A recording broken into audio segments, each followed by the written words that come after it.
Fine. So before starting today's session, it's for all those who have joined us today only, for like Fatima and Shoaib and Gautam. Okay, and even for those who was there in last class. So we have started with Protestant. So it's there in your NCRT. I mean, Protestant means Protesta Kingdom. Protesta Kingdom. So what we did in Protesta Kingdom, what we are doing here, in Protesta Kingdom, it has been mentioned in NCRT as well. So you must be having your NCRT. So in NCRT, there are following things like chrysophytes is there, dinoflagellate is there, euglenoid is there, slime mold is there, protozoans are there, right? These are the categories which have been mentioned in your NCRT. Always have your NCRT while you are attending the class. And one more thing, always have your notebook and a pen. So keep on noting down whatever I will jotting down on this whiteboard or whatever I am dictating you. Fine. So before starting it, so Protestants, we have kept all those unicellular eukaryotes in this kingdom. So we have already included all those animals which are made up of eukaryotic cell and they are unicellular. So we have put them in a single kingdom and we call it Protista. So further we have divided Protista on the basis of their nutrition. So first we have divided Protista in a class that is photosynthetic Protista. So first photosynthetic Protista. So we have further divided Protista. So I am teaching you like in this way. Good evening. To make good evening, Sekula. To make it easier, right? So first we have kept all these Protista in three different classes on the basis of nutrition. So further we have divided Protista in three classes, three subgroup on the basis of nutrition. So first subgroup is that photosynthetic Protista. Then I have divided, like we have divided it again on the second, they are consumer and decomposer Protista. Consumer and decomposer Protista. Protista. And again, the third one, they are protozoa Protista. Protozoa Protista. Right? Again, like now come to the NCRT. So all those topics which have been mentioned in NCRT, they fall within them. So further, in photosynthetic Protista, we have kept all those Protista which make their food by the process of photosynthesis.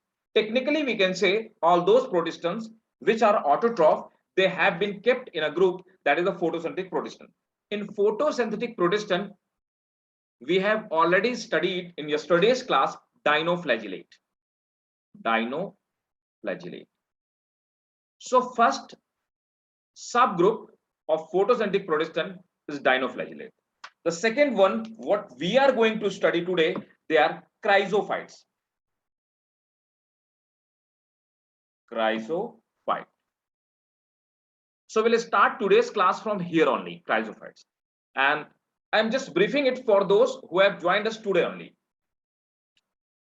Chrysophytes. And then the third subgroup which we will study, they are euglenoids. All these Protistans make their food with the help of their photosynthetic process. Means all of them are autotrophic. In consumer and decomposer Protistans, there are only one type of the element, and we call them, there are only one kind of the organism. We call them fungal animal, or they are slime mold.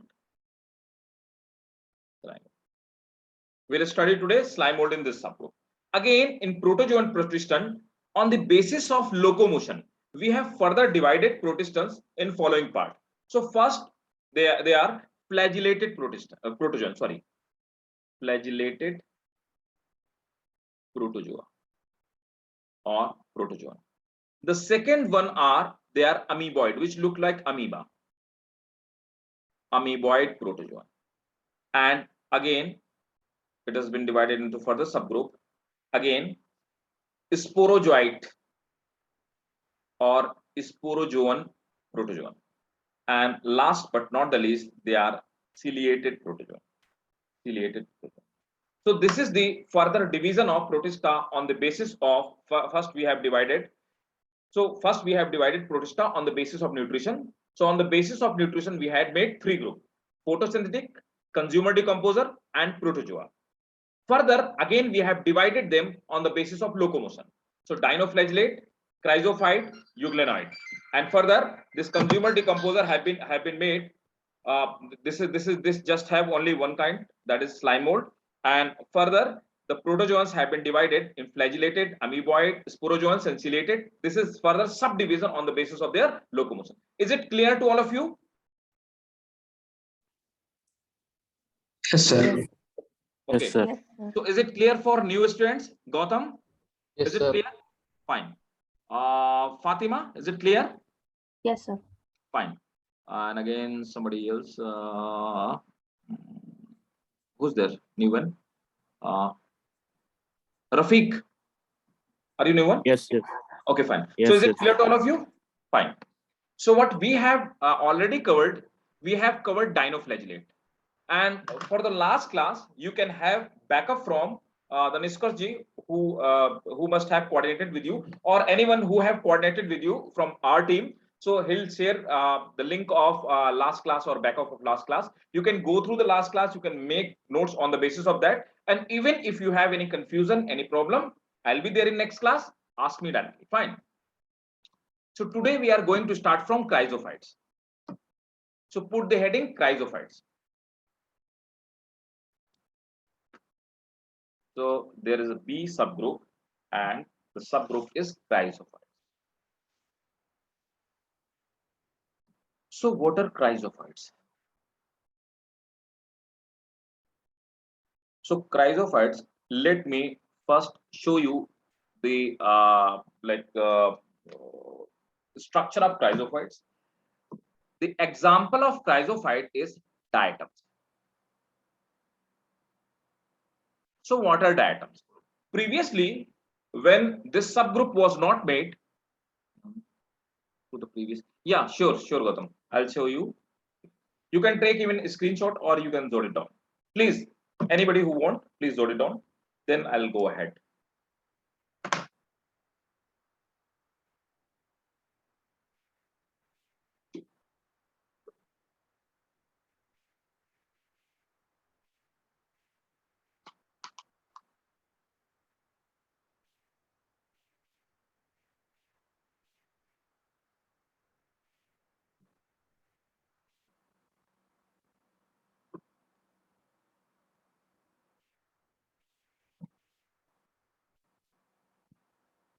Done? Yes, sir. Okay, fine. So put the heading chrysophytes. So example of chrysophytes are diatoms. What are the diatoms? So I was telling you that diatoms, they are also known as desmids. You also call them desmid. Desmids. Fine. So before the formation of this kingdom, Protista, we used to study these diatoms in a class algae. Means we used to put them in a plant, in plant kingdom. So when we made a group separately for unicellular eukaryotic, so then we taken out these diatoms from the algae class and we put them in these protistans, right? So what is peculiarity of them? Actually, their outer wall, their unicellular structure, and their outer wall is made up of silica. What happens? They are found in shallow water. They are found in shallow water. So this is sea basin, or we can say this is basin of any lake. So they are found in shallow water. And what happens? So these are the diatoms. They keep on floating on ocean. What happens when they die? After they are dead, and they are one of the major source for those fishes. Fishes, crustaceans, they eat them. So they are like phytoplankton. So they are major source for small fishes and crustaceans. So whenever they die, what happens? They keep on depositing on these basins. So what happens? They keep on depositing here. and their body start piling up year after year, year after year, and they make a thick layer, right? So their body, their outer structure is made up of silica. It do not decompose easily. Rather than it keep on piling over here. What we call this soil, this is very peculiar kind of a soil, and this is very specific kind of soil. What we call it? We call it diatomite. We call it diatomite, or we also use term diatomaceous earth.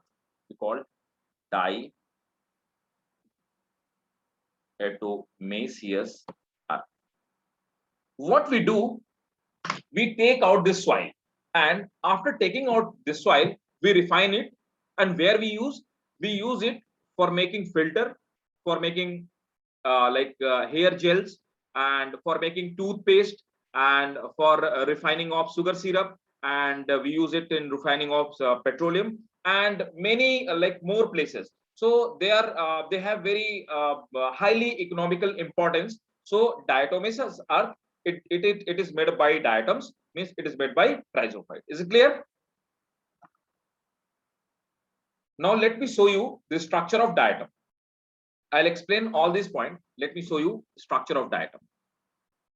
So diatoms are unicellular structure, and they look like this one.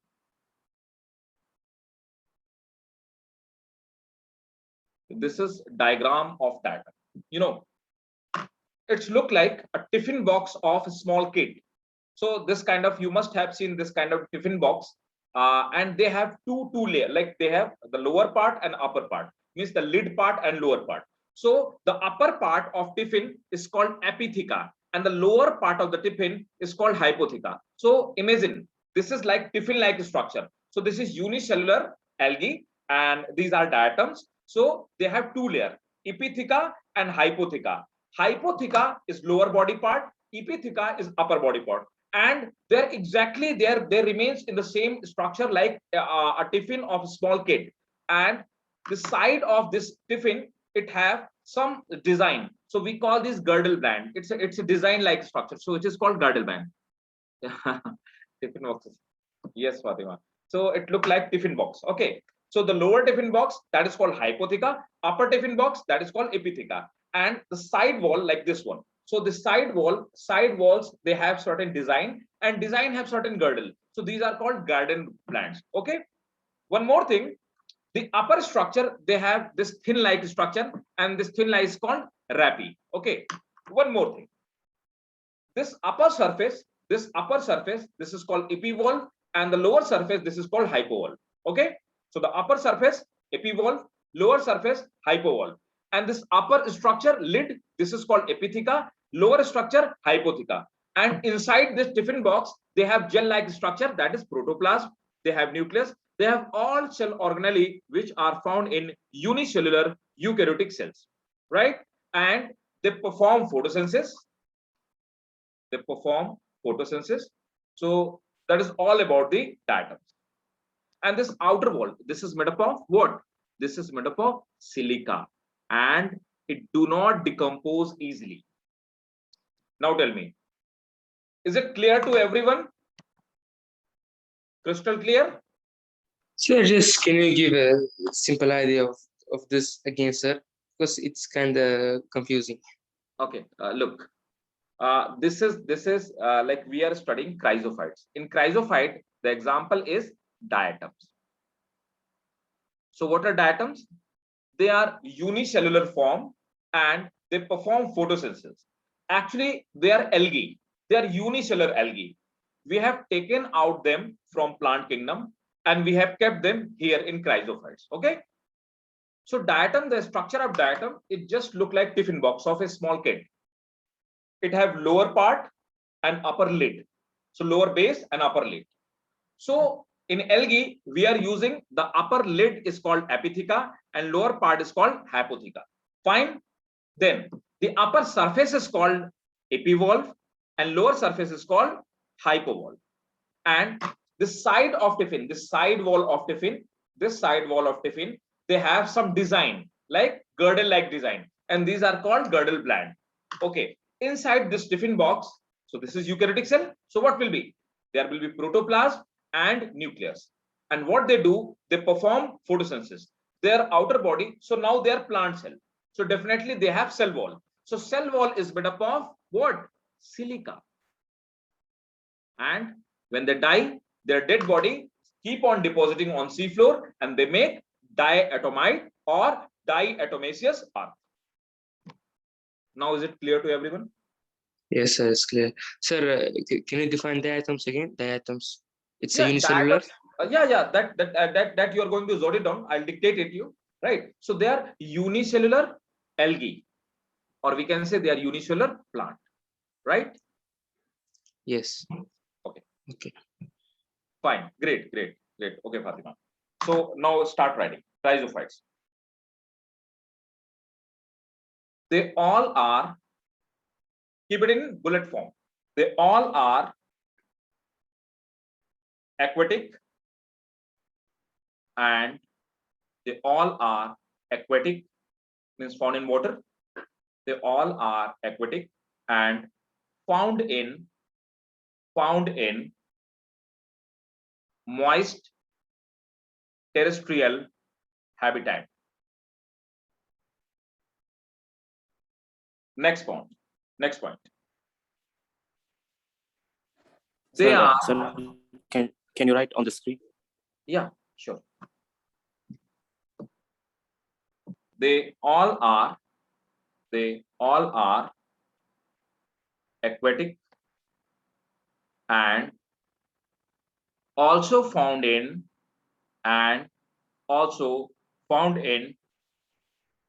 terrestrial habitat. And also found in moist terrestrial habitat. That is first point. Next point. First, take a screenshot of this diagram. Then I will keep on writing these terms in screen. Okay. Take a screenshot of this one and make this diagram at your notebook as well. Leave the space for diagram and make it on your notebook as well. Fine. Okay. So fine. We will make this diagram as well. So first point, they are found in aquatic habitat. And they are also found in moist terrestrial habitat. Next point.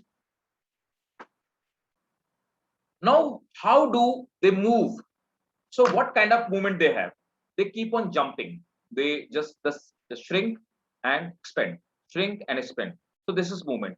This kind of movement is called gliding movement, right? So note it down. They perform gliding movement. They perform gliding movement with the help of mucilage, secretion.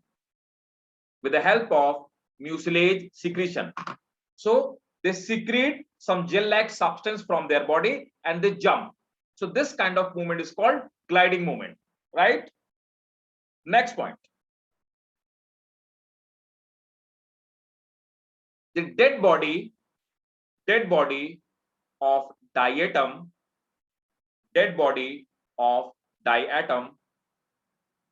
do not decay easily. Dead body of diatom do not decay easily. Full stop. They pile up at bottom.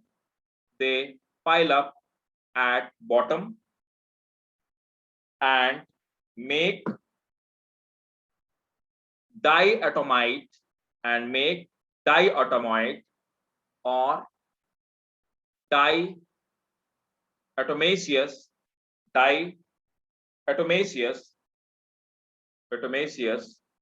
earth. They keep on piling at bottom and make diatomite or diatomaceous earth. Full stop. Next point. Their body is covered with a shell. Their body is covered with a shell which is made up of silica. Their body is covered with shell which is made up of silica, and we call this shell frustule. We call this shell frustule. We call this shell frustule. Full stop. Next point. Shell is made up of two parts. Epitheca and hypotheca. Shell is made up of two parts, epitheca and hypotheca. Just we have seen that in diagram. Next point. They contain chlorophyll A. They contain chlorophyll A and chlorophyll C. They contain chlorophyll A and chlorophyll C, comma, their body look like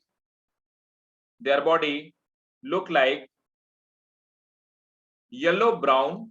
Their body look like yellow brown or greenish brown in color. They contain chlorophyll A and chlorophyll C, comma, their body look like yellow brown and greenish brown in color. Next point. Now this is very important question, and it is important for your NEET examination, or we can say your medical examination. About half of all organic matter,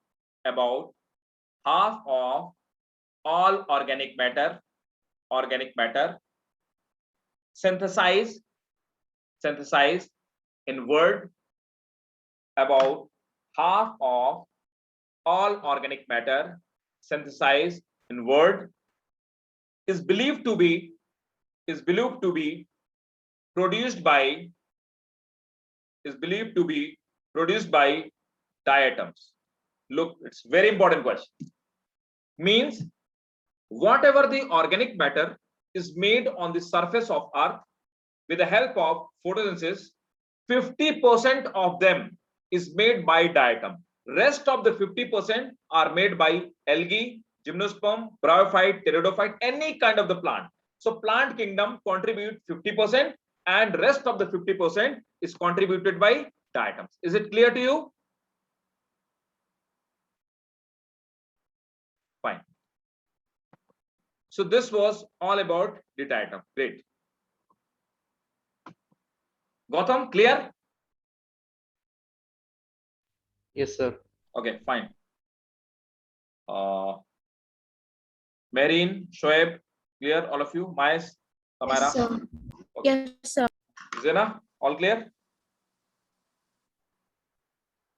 Yes, sir. Fine. So this was all about the diatoms. Diatoms are very important. Now, note it down one last thing, that what is the use of these diatoms. So note it down. The diatoms, or we can say diatomite is used for diatomite is used for filtration of sugar, comma, alcohol, syrup, and antibiotic. So actually, just I told you, these diatoms, they are used for, even they are used for making toothpaste. So whenever you do the toothpaste, you feel like you must have gone through that white wala Colgate, right? That Colgate, white Yes, colored yes. Colgate, and It's you must be quite feeling that it have very fine crystals. These fine crystals are actually made up of diatomite. In the same way, some of you might be using that hair gel. They are they make your hair like silky. Okay, they make your hair slippery, and your hair becomes silky when you use these hair oils. yes. Or They rather will than become thick. yes, They will become yeah, thick. right. They are made up of diatoms. They all are made up of diatoms, right? So should we go ahead? Clear to everyone?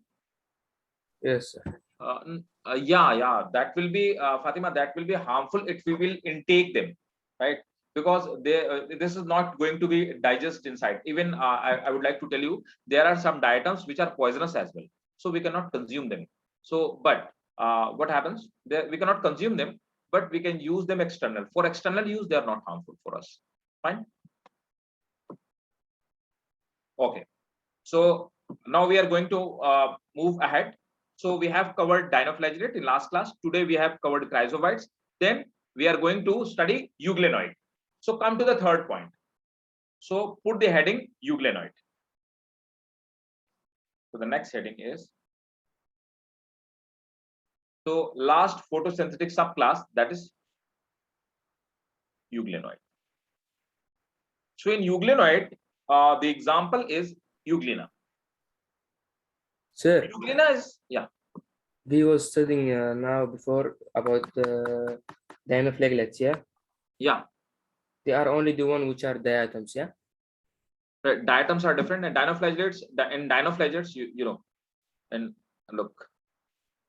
So what we did in dinoflagellate, we studied armored, I told you some of the example, what was that?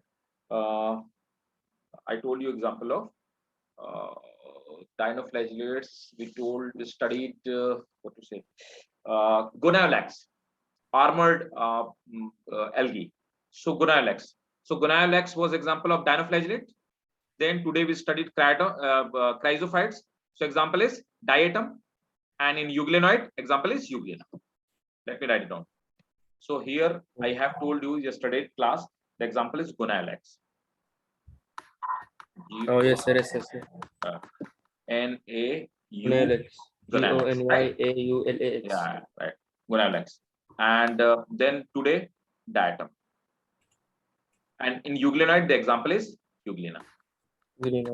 Fine. So we are going to start this one, euglenoid. Right, Goniolex. Okay. So let's start with euglenoid. Let me show you the diagram of euglena. So euglena is very peculiar kind of organism. Before going to euglena, I would like to tell you the most important characteristic of this euglena. So can anybody tell me what is the peculiarity of euglena? You know, euglena is the single piece animal on this earth.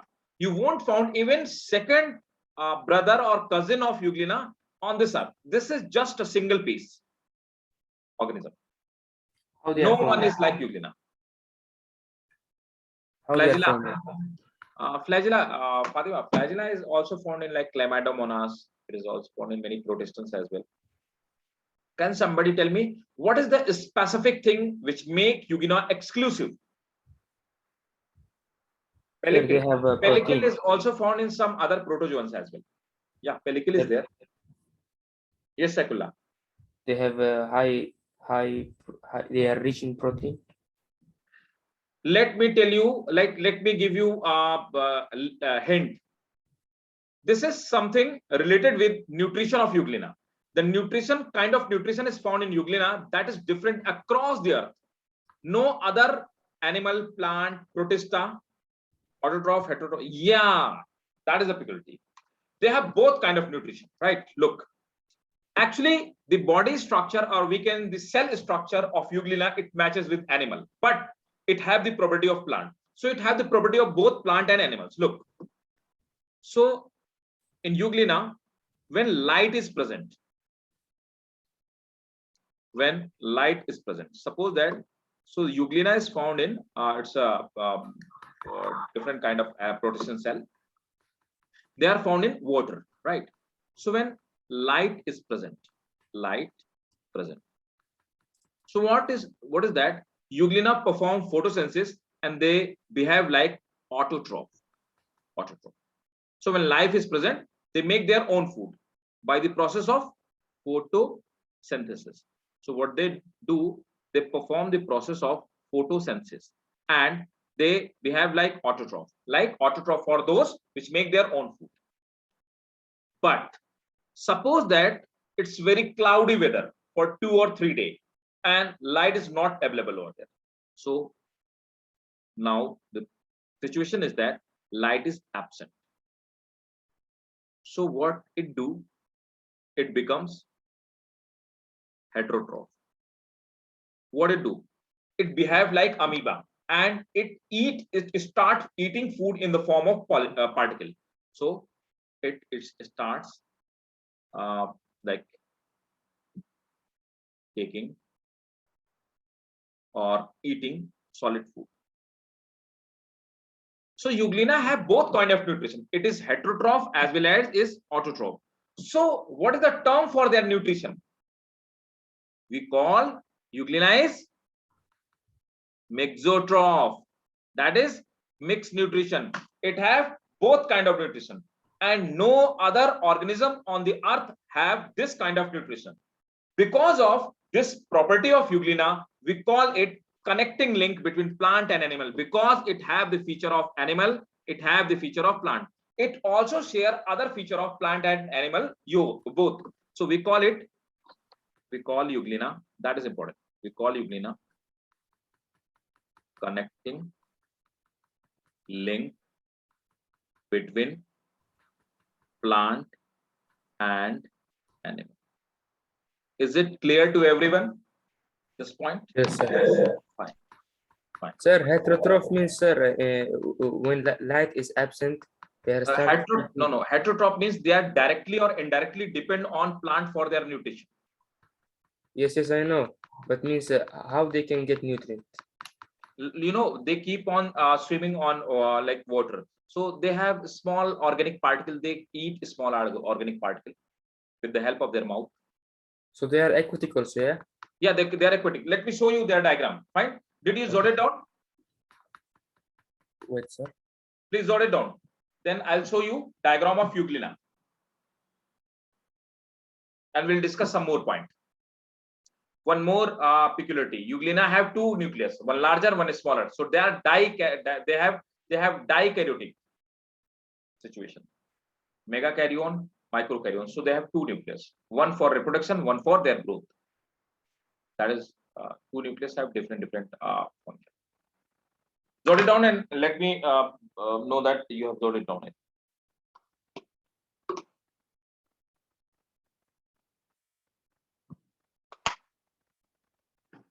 Okay.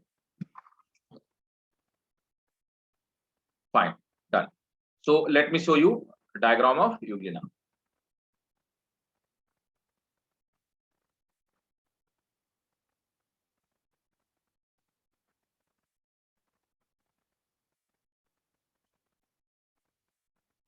First, let me explain you, and then you have to take a screenshot of this one. Fine. So let me explain you what is Euglena. So I'll explain you each and everything. Look. So where is the outer covering? It's not there. Let me make you more clear. The outer body or outer covering of Euglena is called pellicle. So this is outer covering. This is called pellicle. So even yesterday I have discussed with you, pellicle is outer covering it is stretchable. Let me make you clear. Pellicle is found outside of animal wall. It is not found outside of any plant cell. So this is animal characteristic. So pellicle is outer covering and it is made up of protein. First important. The second layer that is inside the pellicle, this is plasma membrane, right? Plasma membrane. This plasma membrane is second covering. Then inside the cell, this is nucleus. Okay. Next, they have mitochondria for generation of energy, like other eukaryote. They have chloroplast for photosynthesis. That's why they are autotroph. Then they have one more peculiar thing, that is the stigma or eye spot. We'll study again and again in many organisms. So the stigma or eye spot, it is photosensor. What is that? It is photosensor. It provides this organism sensitivity about light. What happens whenever light comes? What they do? They come at the surface. They reach at the surface of water and to get more and more light. And when light goes down, this stigma provides them photosensitivity. It tells them that light is no more over there. Then they again go deep inside the water. So that kind of the sensitivity is provided them with the help of the stigma or eye spot. Again, so they have this photoreceptor. This is part of the stigma or eye spot. Again, this is flagellum. Flagella help them in swimming, right? It helps them to swim in water. And again, the flagellum is made up of a protein, and we call that protein flagellin protein. Flagellin protein. We have discussed in yesterday's class as well. So this is flagellin protein. One again thing. This is contractile vacuole. Contractile vacuole is an exclusive, or we can say this is peculiar feature of animal cell. Okay, so this contractile vacuole, it helps them to excrete, means removal of excrete wastewater. So they remove their wastewater with the help of these contractile vacuole. Golgi apparatus again, endoplasmic reticulum. This is stored. Right. Yeah. As much I know that in contractile vacuole, this contractile vacuole are absent in plant cells. Sorry. Once again. I know that contractile vacuole, they are absent in plant cells. Right. They are not found in plant cells. So they are forming bacteria, yeah? Yeah, contractile vacuole are found in animal cells. Even they are not In found animals, yeah, they are present. In animals, they are present. Yeah, Plants are animal absent. cell. Yeah, in animal cell, contractile vacuole is present in animal cell, right? And the bacterial cell, they have gas vacuole. Plant, they have sap vacuole. Sap vacuole. They are different from this contractile vacuole. So sap vacuole is for storage of water, which is found in plant. Gas vacuole, it is found in bacteria. It prevents bacteria from radiation. But contractile vacuole, they are meant for removal of excretory system. That is, they are removal of we have like excretory system. They are meant for removal of waste water or waste material. Clear? This contractile vacuole, yeah? Yeah. Okay. So is it clear to everyone? Take the screenshot of this one. Yes. What is the short of what is short of flagella? Flagella is, Fatima, flagella is a hair-like structure. They rotate their flagella, and with the help of rotation, they move from one point to another. So this help in locomotion. Is it clear to everyone? Yes, sir. For me, yes. Okay. So take a screenshot of this one. No, sir. Where is shore flagella? Shore flagella, Fatima, I'm not getting your question. Shore means? Where is short flagella?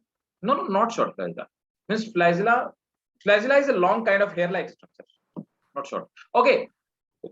They do not have two flagella. They have two nucleus. Let me tell you, the small and larger nucleus. They have two nucleus. Yeah. No. It do not have two flagella. Fatima, I have told you it have one flagella. They have two nucleus. They have just one flagella. Okay, they have two nucleus. These are two nucleus, right? So this is smaller, this is larger nucleus. In NCERT, it's given. Where is that? Euglenoid. Majority of them are freshwater organism found in stagnant water. Their protein layer is called flexible. They have two flagella, short and long. Okay, just a minute. This characteristic is for all euglenoid. Euglenoid is not made up of only euglena. Euglena is just one representative member of euglenoid. So euglenoid is a group of organism, right? So generally in euglenoid they have two flagella, but in euglena there is only one flagella. So generally they have two flagella, but in euglena there is one flagella. Is it clear? Okay. So euglenoid generally they have two flagella. Okay. So in euglena they have one flagella, and in euglena they have two nucleus.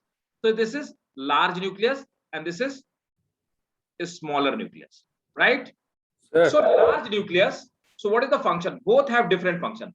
Large nucleus, larger nucleus, it is responsible for their metabolic activity. So we can, in short, we can say it control cell metabolism. So what is function of smaller nucleus? It is meant for reproduction. It help in reproduction. So that is the use of two nucleus. Clear? Yes. Okay. Sir, maximum of flagella will be 4. Yeah. Sorry. Maximum number of flagella it will be 4. No. In any organism across the earth, maximum flagella can be 4. But in euglenoid group, there are generally 2 flagella. But some of them may have 1 flagella. Clear? Yes. So in any organism, maximum number of flagella can be 4. Okay, please note it down. The general characteristic of euglenoid. Take this screenshot and draw it at your notebook. They are generally found. I'm going to remove this slide. Okay. Taking a screenshot. Fine. Yes, sir. Okay.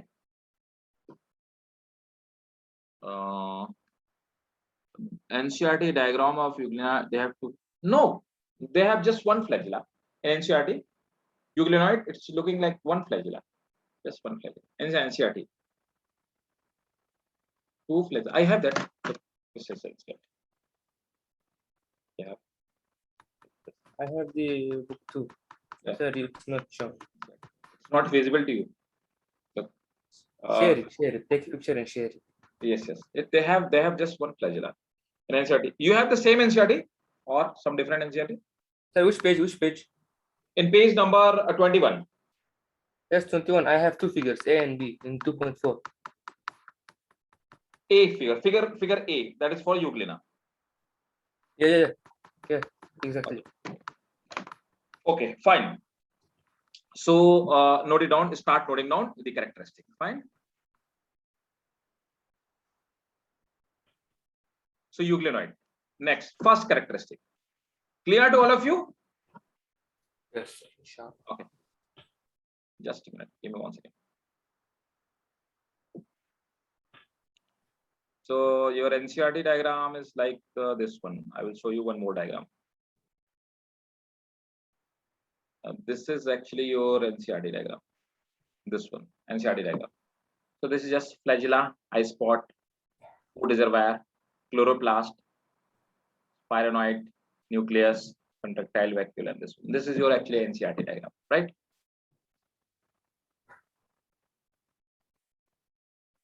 Okay. Now start writing down the points. Characteristic of euglenoid. Okay. So euglena is a representative member of euglenoid. Jot it down first. They are found in fresh water. They are found in fresh water. Means they are not marine. They are found in fresh water and damp soil. They are found in fresh water and damp soil. Next point. They They swim with the help of flagella. They swim with the help of flagella. Next point. They have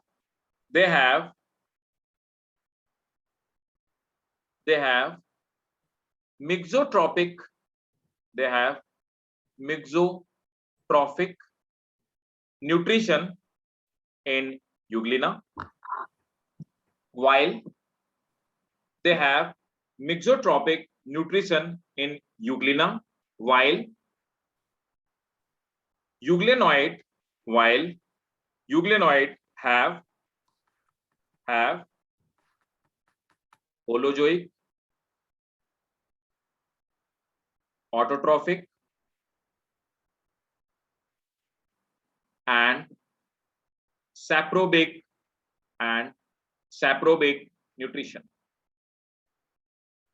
and saprobic nutrition. Means euglena is mixotrophic, but if we talk about all of euglenoid, some of them are holozoic, means they take food in form of particle. Some of them are autotrophic, means they perform photosynthesis. Some of them are saprobic, means saprophyte, means they take nutrition from dead and decaying material.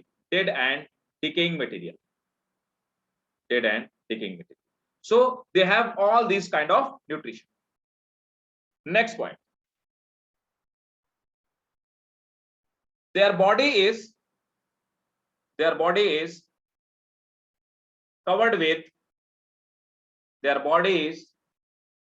covered with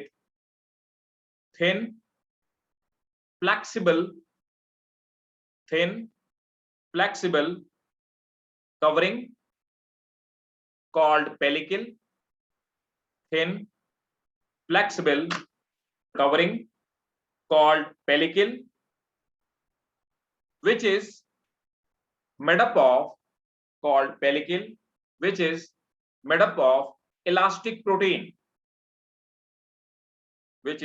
up of elastic protein, Elastic, yeah.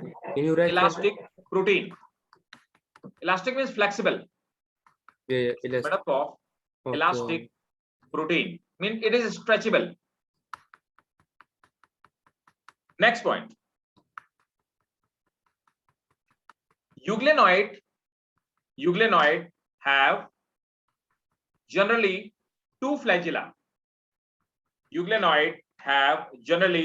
two flagella. One short and another long. Euglenoid have two flagella, one short and another long. Now I have a question. Yesterday class I told you a term. When any organism, either it's bacteria or it's protozoa or it's any organism or it's algae. So if it have two flagella and the both flagella, either they are different in their length or they are different in their structure, what we call this kind of flagella? Sakulla, Samara, Yes, sir. what is the term we use for this kind of flagella? Heterocont flagella. Very good. What's that? Great. Heterocont flagella. Yesterday I told you that if any organism have two flagella and both of the flagella are different, either in their length or in their shape, so this kind of flagella are called heterocont. And if any organism have two flagella and both are similar, then we call them flagella isocont. Okay, so here the flagella is heterocont. Clear to everyone? Yes, sir. Okay, next point. They have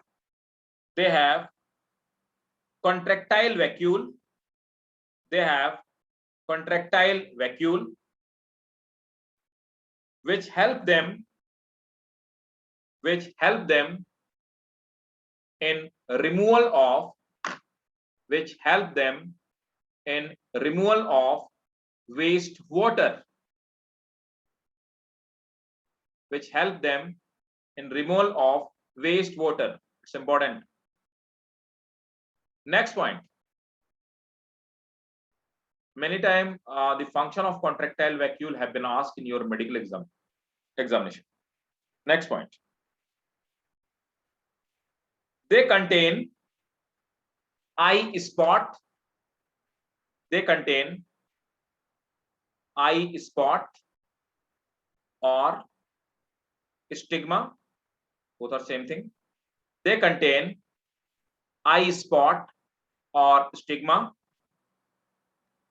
which is sensitive to light, which is sensitive to light.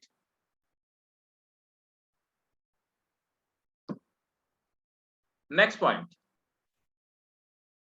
They contain chlorophyll A and chlorophyll B. They contain chlorophyll A and chlorophyll B, which help them in photosynthesis, which help them in photosynthesis. Next point. Euglena have two nucleus. Hence, Euglena have two nucleus. Hence, it is dikaryotic. Di means two, karyotic means nucleus. Hence, it is dikaryotic. Comma. Larger one control metabolic function. Larger one control metabolic function, and the smaller one control reproduction. Larger one control metabolic function, and the smaller one control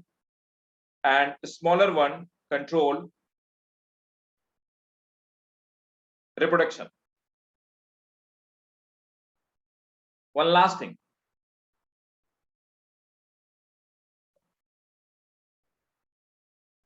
Reproduction is asexual, means sexual reproduction do not take place. Reproduction is asexual and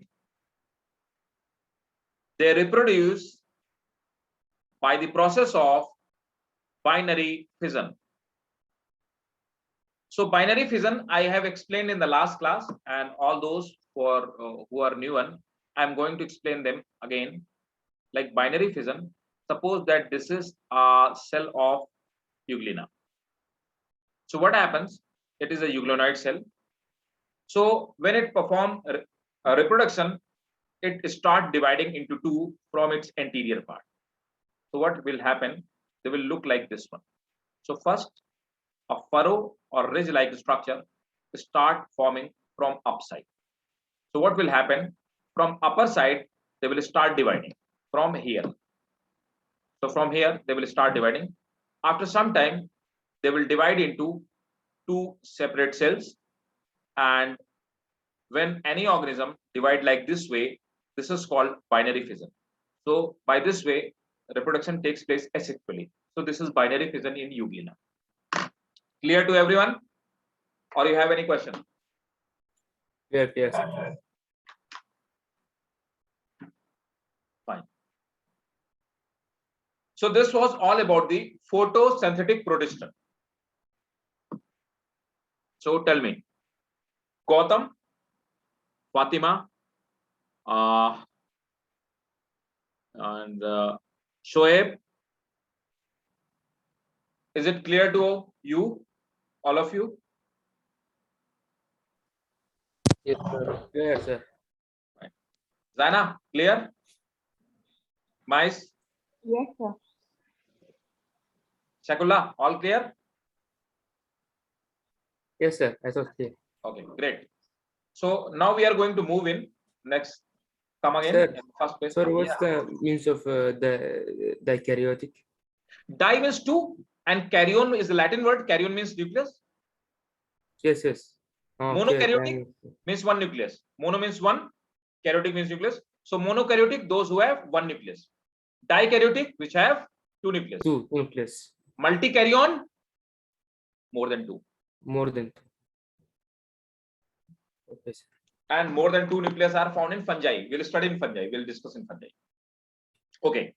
Now it comes to second. So, I have told you in yesterday's class that Protista is mixed kingdom.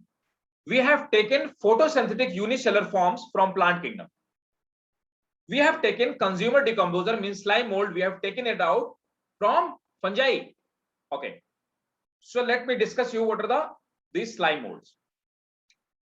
Slime mold are also known as, they are also called fungal animal. Why? Fungal animal. They have behavior of both. Sometimes they look like fungus, sometimes they look like animal cell. So they have behavior of animal cell as well as fungus cell. So that's why we call them fungal animal, right? So let me make you more clear. Let me show you a diagram of this one, slime mold. So put the heading.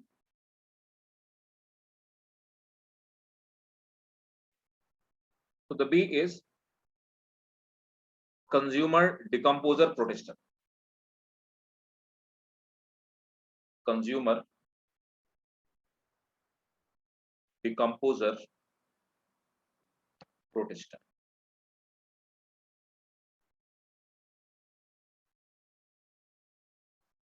Now they also behave like two. Sometimes what happens, this slime mold, example is slime mold. So what are the slime mold? Slime mold are this kind of amoeba like multicellular D-shaped structure. What happens when dead and decaying substance are available? So when dead and decaying substance are available, when and dead and decaying substance are available, they take nutrition with the help of these dead and decaying substance. So they behave like saprophyte.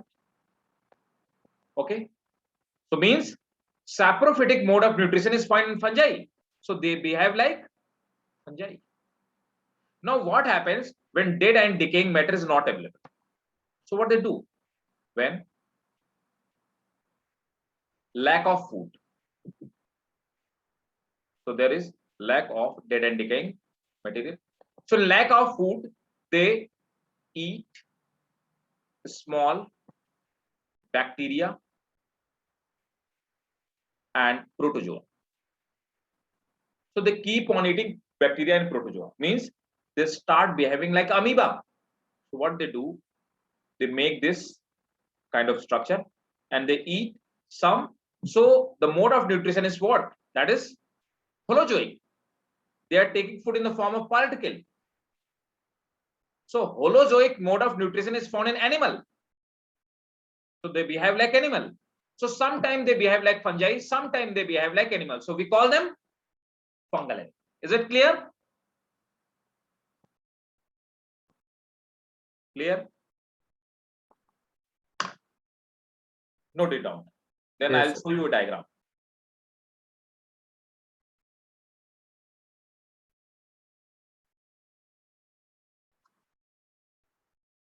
Okay. So let me show you a diagram of slime mold. In fact, I will show you life of slime mold. So cellular form of slime mold. Slime mold. Okay. It's there.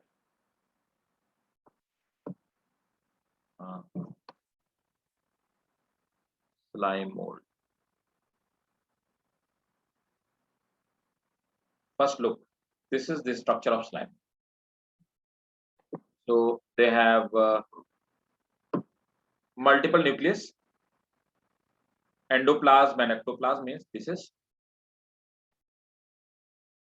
protoplasm. Okay, this is plasma membrane. plasma membrane, and they have multiple nucleus.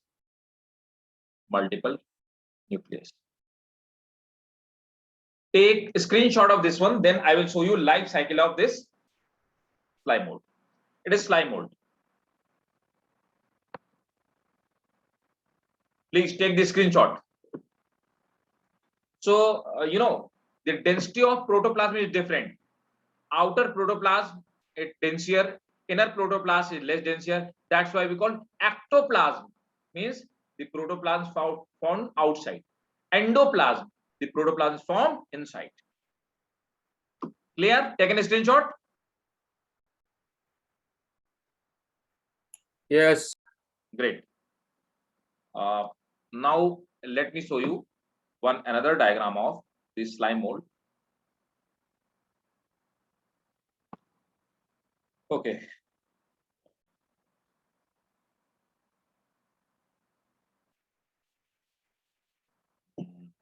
Slime mold.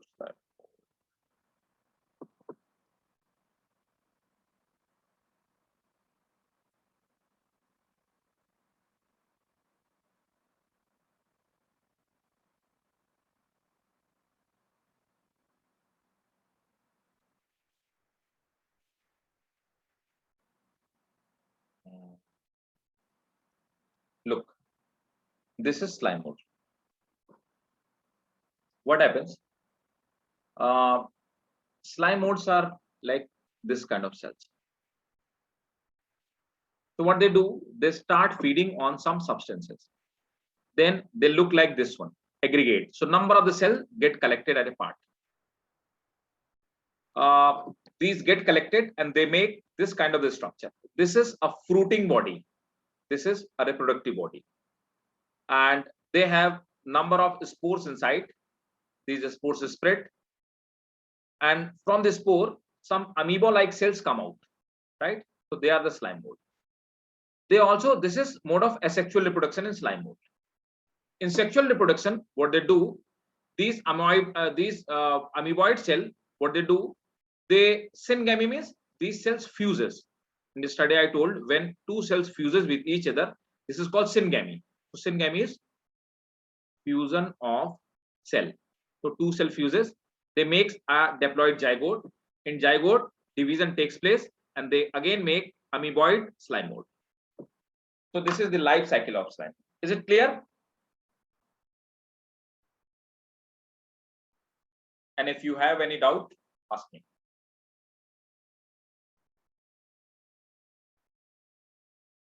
Is it clear to everyone?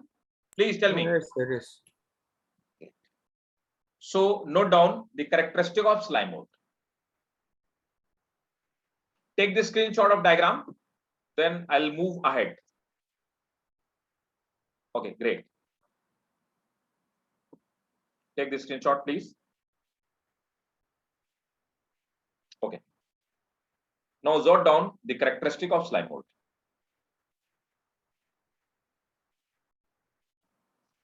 So first characteristic.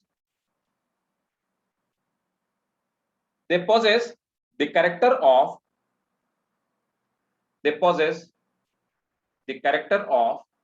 both plant as well as animal. They possess the character of both plant as well as animal.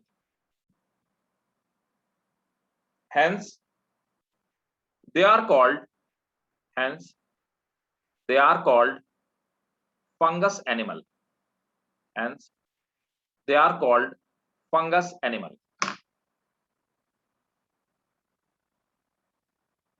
Next point. They do not have chloroplast. They do not have chloroplast. Next point. Spore have cell wall. Spore have cell wall, which is made up of cellulose. Spore have This question have been asked many times in medical examination. Spore have cell wall, which is made up of cellulose. Next point. Slime mold are usually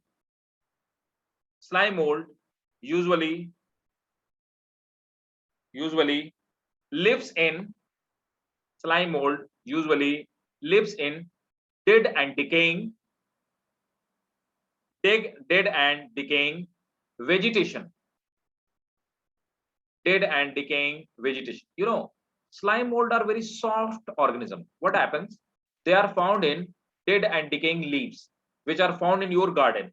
And what happens? They are that much delicate. Whenever strong sunlight falls on them, they just melt down, right? So they are very soft and delicate kind of organism. So they are found in those area where leaves are degrading, decaying, and now not much more light is over there, and temperature is cool. So generally they are found in dead and decaying leaves of, yeah, sure, Gautam. I'll repeat the point. So they are found in like hilly area where leaves are fallen down in forest, and there is not much more heat, or there is not a very intense light. So they are shady area. So they are found in those areas. So note it down, Gautam. I'll repeat it again. Slime mold are usually found in dead and decaying vegetation. Dead and decaying vegetation. Full stop. Is noted on in the same point. They are most common on the lawns of grasses. They are most common on the lawns of grasses. Next point. They have both kind of nutrition. They have both kind of nutrition, phagotrophic and saprophytic. They have both kind of nutrition, phagotrophic and saprophytic. Next point. Asexual and sexual.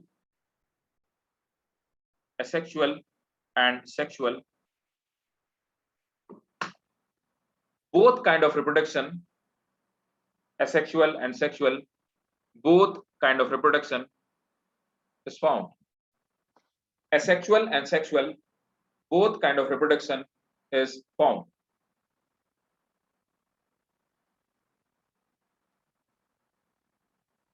Next point.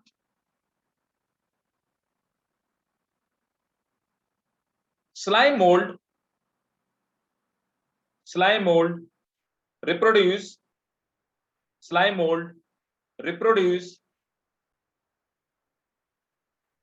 with the help of sporangia. Slime mold reproduce with the help of sporangia.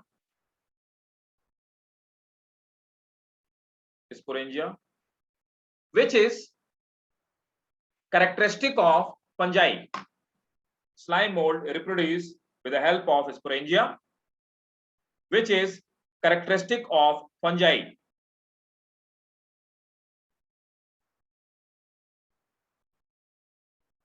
One last point.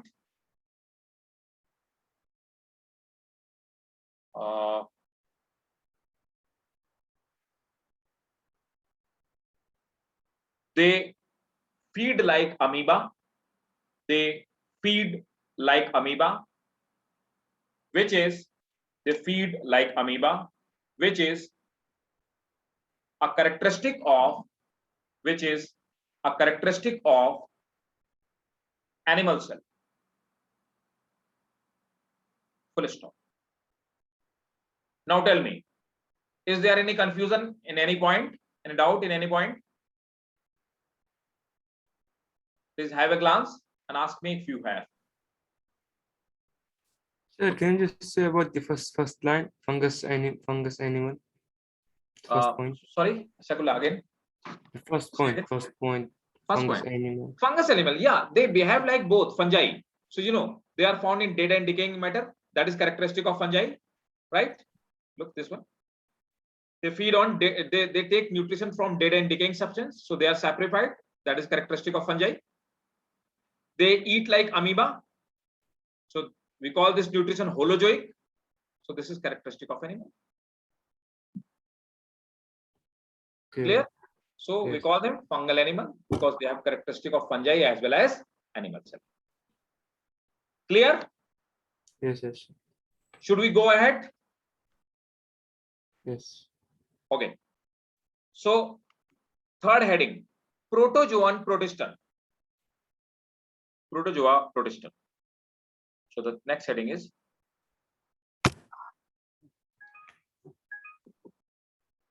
protozoan protista. The third is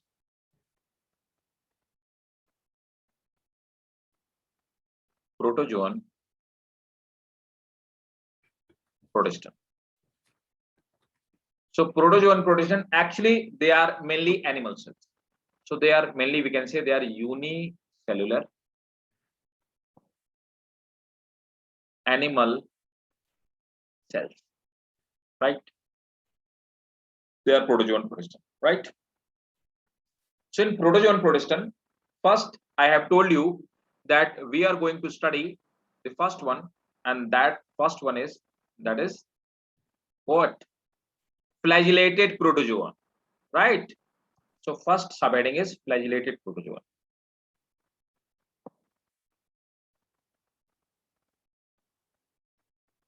Flagellated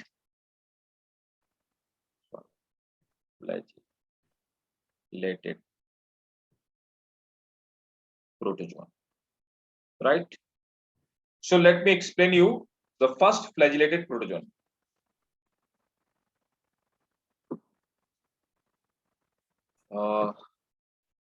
Let me show you a diagram. So heading is flagellated protozoa. So out of these flagellated protozoa, the flagellated protozoa, where is that? Right, Trypanosoma gambians. This is example of, please keep on the mind what is the nature. This is the flagellated protozoa. So what is the name of this flagellated protozoa? So a flagellated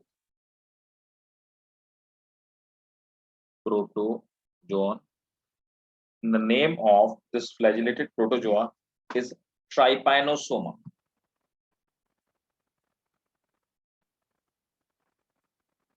Trypanosoma. Let me tell you the complete name of this organism. The complete name of this organism is Trypanosoma gambians. So this is found in African country, and this organism causes a disease, and we call this disease is sleeping sickness. Sleeping sickness. What happened when this organism goes inside the body of human? It causes deep sleep like coma. So coma-like situation, right?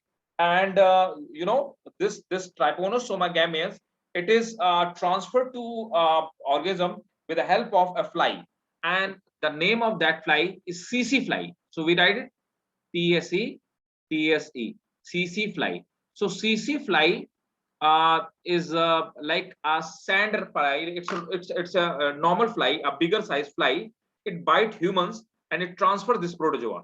When this protozoa goes inside the body of human, they multiply inside the body of human and they causes sleeping sickness. Is it clear? Or have you heard the name of this organism previously as well? It's very common.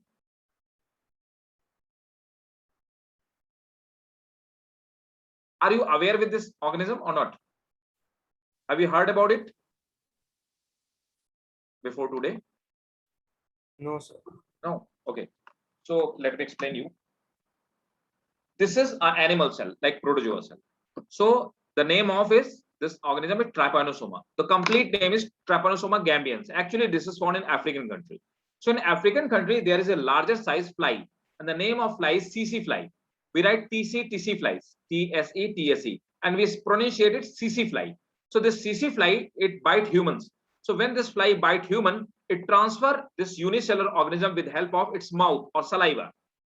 When this Trypanosoma goes inside the blood of human, this Trypanosoma start multiplying inside the body of human, and it causes sleeping sickness. So in sleeping sickness is a disease when a person goes in deep sleep, and that is called situation of coma. So it have pellicle. We know what is pellicle. It have ectoplasm, means outer protoplasm. We know it. It is endoplasm. We know it. And this is blepharoplast or basal granule. Blepharoplast or basal granules is that granular plant from where flagella originate.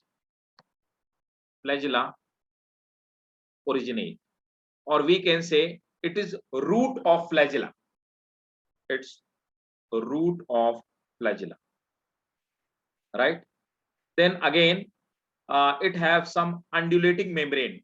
So this is the membrane. It like fins like membrane, and finally it have flagellum like single flagella. It have a large nucleus, right? So that is nucleus, and they have reserve food as well. So this is the structure of Trypanosoma. Is it clear to you? Clear to everyone? Yes, sir. Tell me, please. Sir, All of you. And please always remember the name of this fly.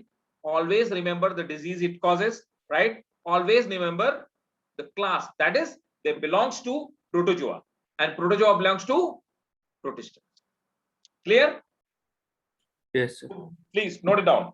Sir, I think protozoa is the last part of the protista, yeah? Exactly. Protozoa is the last part of Protista. And Please note they are classified into 4 types. The protozoas, Ciliated? yeah? Ciliated means they have cilia. Yeah. Sporozoite, they are like spores. And then amoeboid, they look like amoeba. Okay, exactly, sir. Okay. Note down, please. So first characteristic, take this screenshot, make a diagram. Always remember disease. Always remember vector, that is CC fly, and always remember the name of this organism. They possess a flagella for locomotion. They possess flagella for locomotion. They possess flagella for locomotion. Next point. Some of them are free living. Some of them means they do not cause disease. Some of them are free living, and some are parasite. Means live in the body of another living. Some of them are free living, but some are parasite. Next point. Generally, they are uninucleate, means have one nucleus. Generally, they are uninucleate. Generally, they are uninucleate, but sometime they are multinucleate. But sometime they are multinucleate. Next point.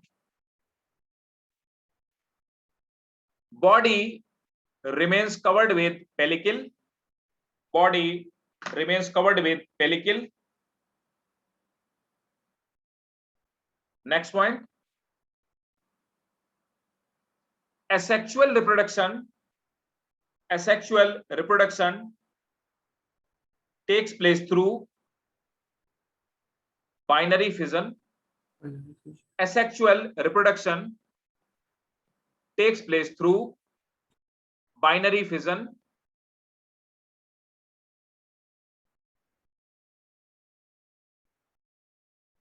and this was, that's it. Clear? Marine, clear Sir, you? Yes, sir. pellicle means, sir, they have elastic proteins, yeah? Right. Pellicle means they have elastic. This is a covering which is made up of elastic protein. Right. They Marine, are clear to you? stretchable. Okay. Soeb, Yes. Gautam, clear? Clear, sir. Yes, clear. Yes, sir. Zaina, Samaira, clear? Yes, sir. Great. You know, if any one of you, if you do not have any idea about any terms, if you don't hesitate, if you don't know any basic term, don't hesitate. Just feel free and ask me frankly. You know, because you have came over here to learn, and you have to learn each and every point, right? Don't hesitate. Never hesitate with your teacher, never hesitate with your doctor, right? Feel free, and you will be happy forever. Yo, so never hesitate with your doctor or and teacher. If you do not hesitate with doctor and teacher, you will be happy forever. Take my point. Note it down. This is like a very peculiar or very important fact out of the class, right? So if you don't know any basic, if you don't know what is the multinucleate, say frankly, sir, I don't know. Tell me, I'll tell you. Next, so the next is that is amoeboid protozoa, right? Amoeboid protozoa. So the amoeboid protozoa, the representative member is amoeba itself. So let me show you amoeba.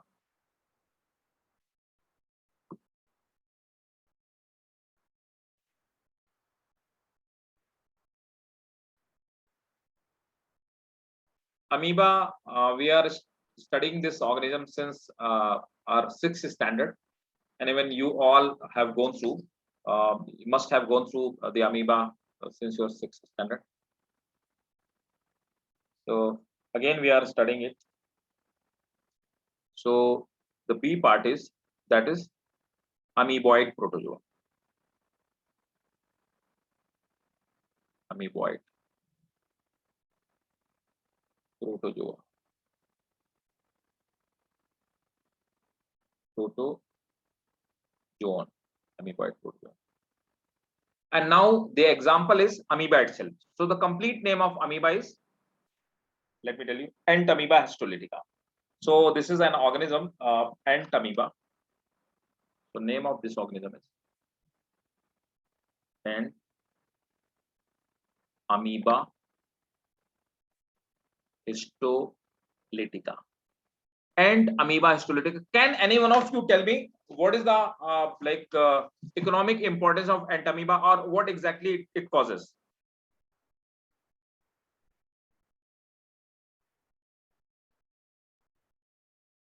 What does it do? Any one of you don't have any idea? Oh, come on. What, sir? Look, this is found in dirty water, like contaminated water. So what it do, when you take any contaminated water or dirty water, it goes inside our stomach. And after going inside our stomach, it causes a disease, and that disease is called what? Amoebiosis.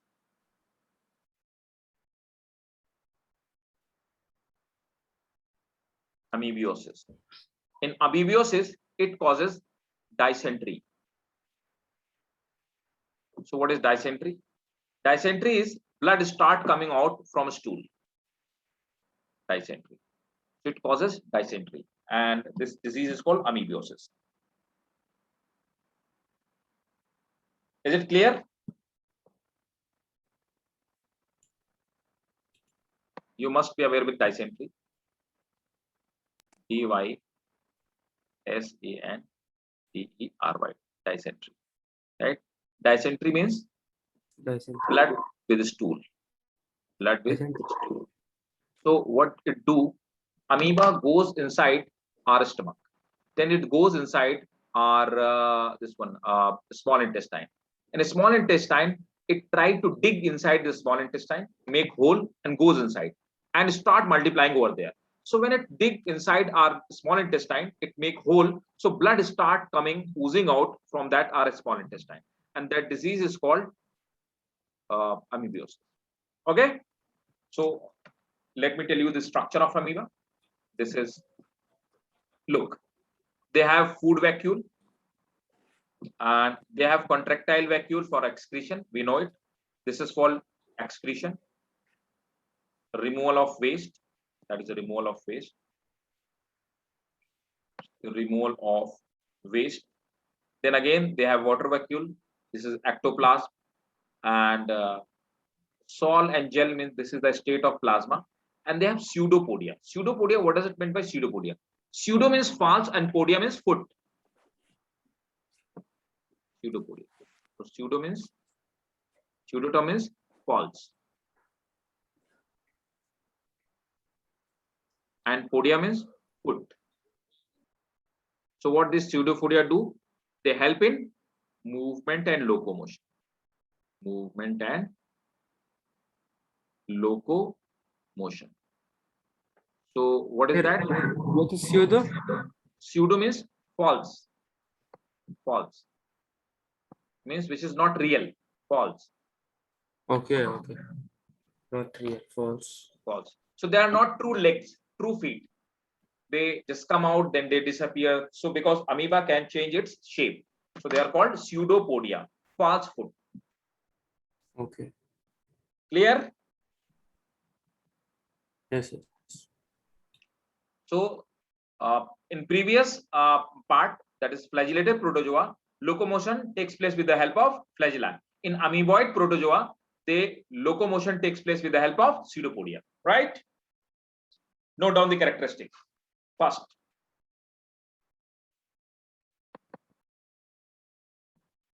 They have pseudopodia for locomotion. They have pseudopodia for locomotion. Full stop. Keep on writing. Pseudopodia. They have pseudopodia for locomotion. Full stop. Pseudopodia are finger-like projection.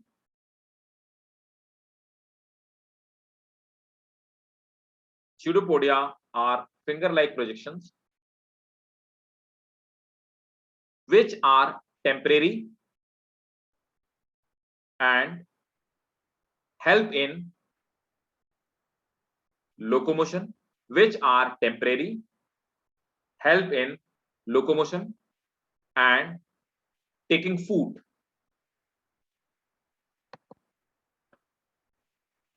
Next point.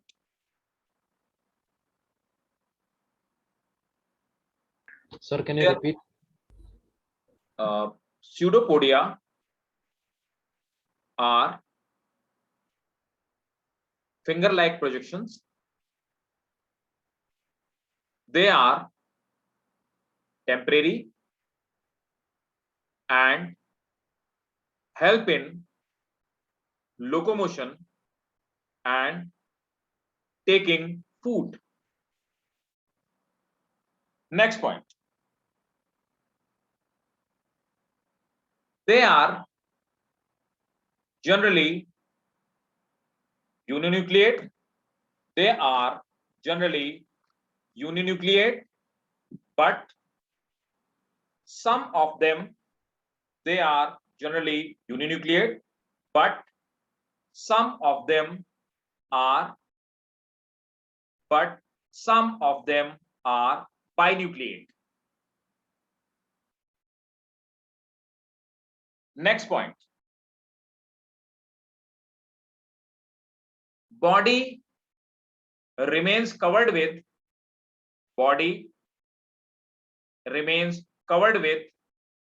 plasma membrane. Body remains covered with plasma membrane.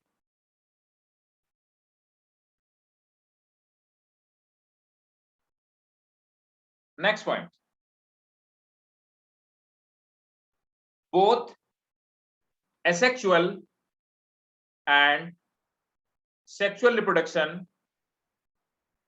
takes place. Both sexual and asexual reproduction takes place. That's it. Clear to all of you? Gautam, Yes. Fatima, Yes, sir. Sir. Mais, Yes, sir. Web, Amara. Yes, sir. Yes, sir. Clear. Fine. Great, great. So just a minute. Clear. 1 second.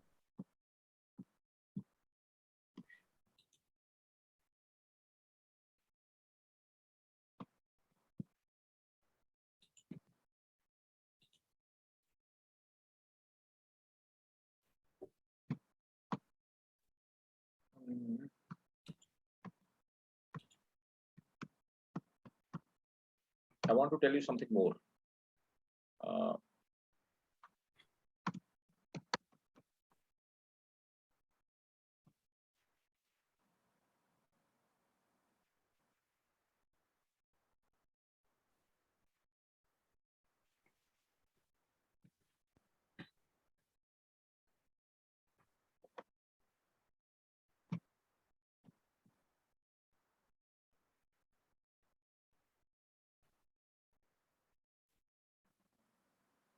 Just,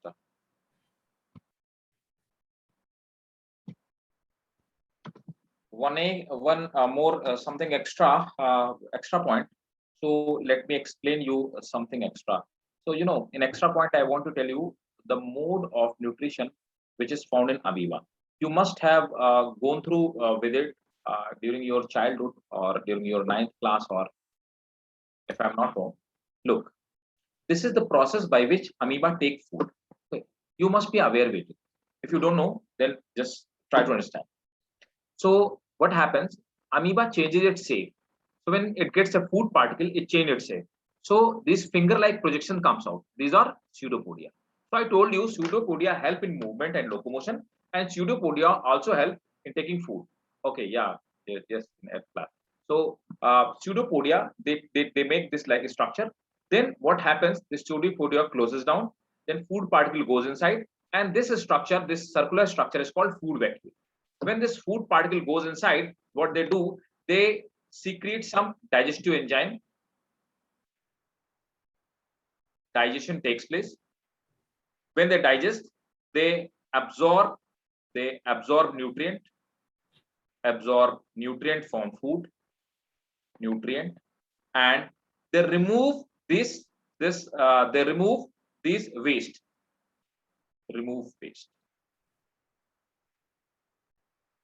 So the process of food intake is called, what is called? Sir, ingestion. Phagocytosis. This process, the process which you are seeing in this diagram, this process of taking food inside is called phagocytosis. Phagocytosis term is a Latin term. It means cell eating. What is that? Cell eating. When it removes food from waste material from its body, this process is called exocytosis. Exocytosis is the process of removal of waste. Is it clear to you? Phagocytosis and exocytosis. Yes. One more important point. When it takes food in the solid form, it is called phagocytosis. When this food particle is liquid, then the same process, it takes food by the same process, and that is called, third point, pinocytosis. So when amoeba take food in the form of solid, it is phagocytosis. When amoeba take food in the form of liquid, it is pinocytosis. When amoeba remove food from its body, it's called exocytosis. All these three terms clear? Yes, guys, please tell me. Quick. Sir, if they eat, it will be called phagocytosis, yeah? Right. If it eats solid, it's called phagocytosis. Okay, what if eat liquid? Pinocytosis? will be called pinocytosis. And if they remove waste, exocytosis. Right. Only this much. Great. Okay. Take the screenshot and then let's move ahead. Okay, sir. Wait. All of you, please take a screenshot.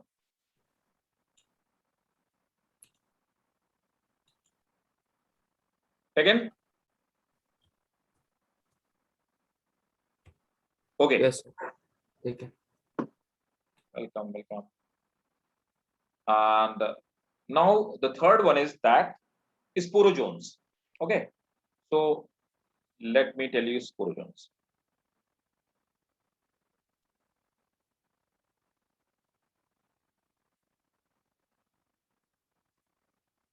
This is the structure of sporozoans, right?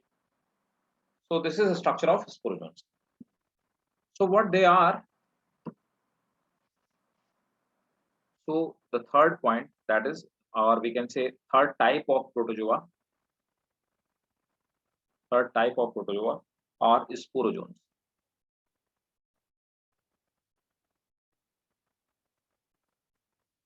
Sporozoans protozoa. Okay. So this is the structure of sporozoid. Okay. So the name of this sporozoid is Plasmodium. What is do? This is a type of parasite. It causes a disease and the name of disease is malaria. So this is found inside the body of mosquito, Anopheles mosquito. So the structure is like rest of the, this is cytoplasm, mitochondria, pellicle, this is nucleus, and rest of the organelle. So this is spore-like structure. This is spore. Clear? The name of organism is Plasmodium. What is cause? Causes malaria. And what is mode of nutrition? It is a type of parasite. Yes, malaria.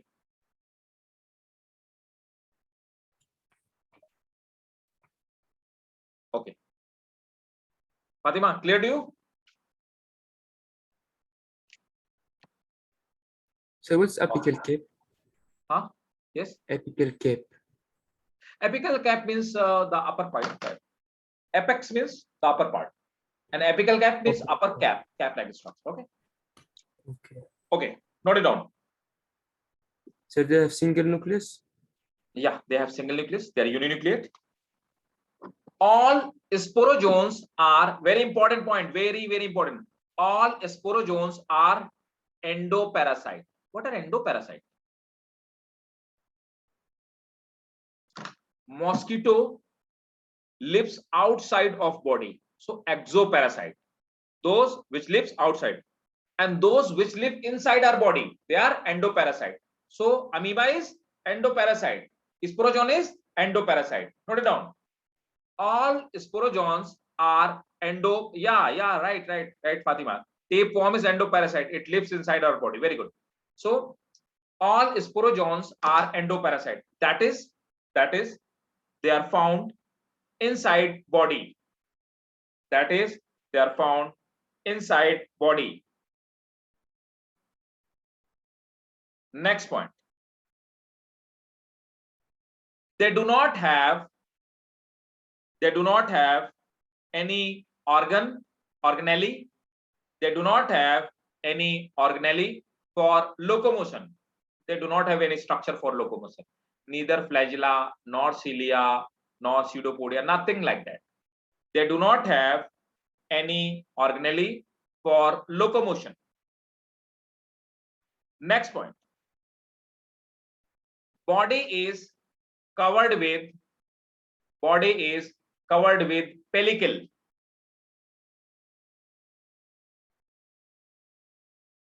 Next, important, contractile vacuole means excretion part. Contractile vacuole is absent. Contractile vacuole is absent. Next point. asexual reproduction occurs through multiple fission. Asexual reproduction occurs through multiple fission.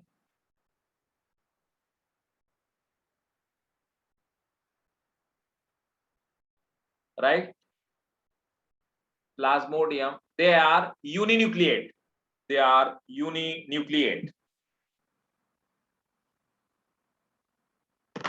Is it clear?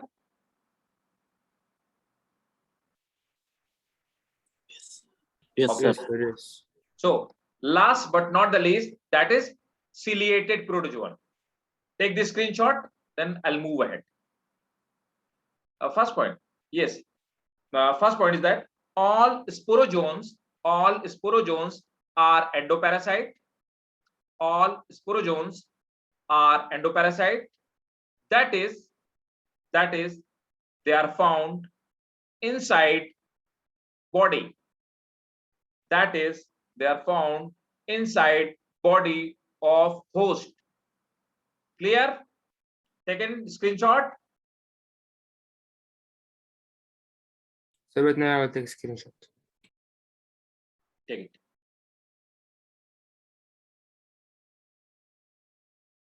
Okay. So let's move in the last point, last part. So last is ciliated protozoa, and even for that ciliated protozoa, you must have gone through with that. That is in your 8th class or 7th class. That is paramecium. So paramecium is ciliated protozoa. So last but not the least, that is D part. That is ciliated protozoa. So ciliated protozoan, this is example is paramecium.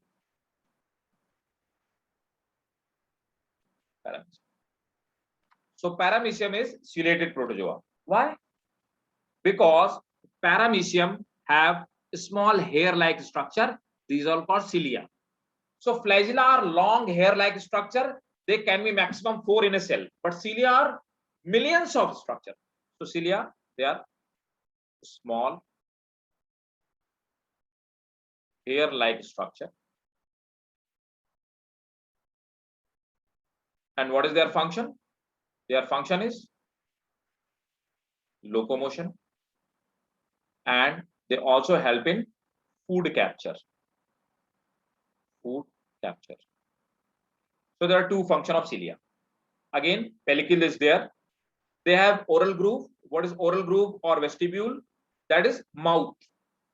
So it's unicellular. We cannot say mouth. So it's work like mouth.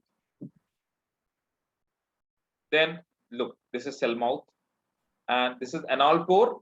So it help in excretion. That is Taking the waste out. removal of waste. Yeah, All of waste. removal of waste. These are food vacuole, again, like amoeba, cytoplasm, macronucleus, larger nucleus. So it is for, again, vegetative or rather than metabolic activity, for metabolism. Micronucleus, they usually live in dirty water. Amoeba and paramecium both are found in dirty water, and mainly where the organic waste is found, like industrial waste. Micronucleus, this is for reproduction. Okay. And radiating canal and contractile, this is a structure of contractile vacuole. This is for, again, removal of wastewater. In fact, removal of wastewater. Take the screenshot, and after class, please draw it at your notebook. So look, this look like sleeper. It look like sleeper or sole of your shoes. So this paramecium is also known as sleeper animal. We call it sleeper animal because its shape is, it look like sleeper.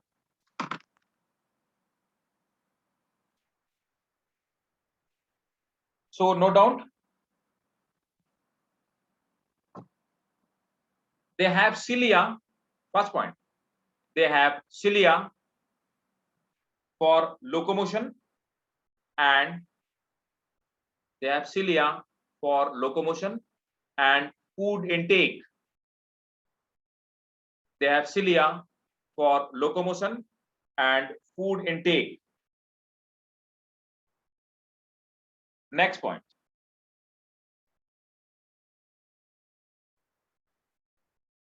they are not parasites. They are free living organism. They are free living organism found in dirty water.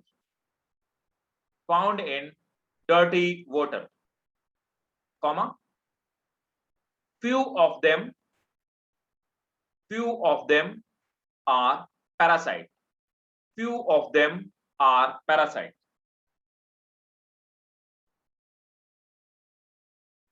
Next point, most of them have their eating particle. So most of them have holozoic. Most of them have holozoic nutrition. Most of them have holozoic nutrition. Next point, they have two nucleus. They have two nucleus. Larger one for metabolism. Larger one for metabolism, and a smaller one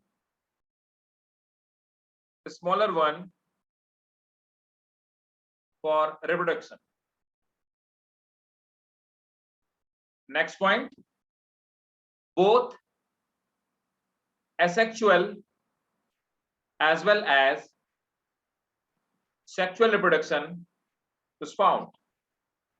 Both asexual as well as sexual reproduction is found. So guys, this is all about the protozoa, and even this is all about the kingdom Protista. Is that clear to all of you? And in case if you have doubt in any point across this chapter, or we can say across this these all groups, so you can ask me. Any doubt?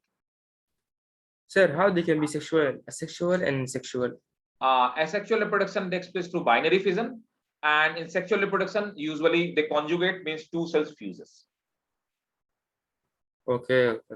So especially Gautam, is it clear? Every point crystal clear to you? Yes, sir. Sir, can I repeat second last point? Sorry, Second last point. second last point was what was that point? Second last point was they have two nucleus, macronucleus for metabolism and micronucleus for reproduction. So Fatima, clear? Okay. Shoaib, crystal clear? 100%? Or any doubt? I'm unable to listen to you, Shoaib. Your voice is not coming to me. Clear, sir. Clear. Okay, great. So, and Shakulla, all clear. Marine, Samaira, Mais. Yes, sir, clear. Yes, Okay, sir. great, fine. So for new student, take the link of last class, means take the backup video for the last class, go through it. In case if you are feeling problem anywhere, so ask to me in next class. And for today's session, after the class, please revise it. And even if you are feeling any problem anywhere, ask me in next class, right? So see you in next class. Okay. Okay, sir. So for Okay, till sir. that next class. Yes, Bye sir. bye. Take care. Good night, all of you. See you next Yes, class. sir. And revise it, go through it, and go through with the NCERT. And if you are feeling problem anywhere, so welcome, Gautam. Okay, welcome all of you. So see you in next class. Bye bye. Take care. Good night. Thank you, sir.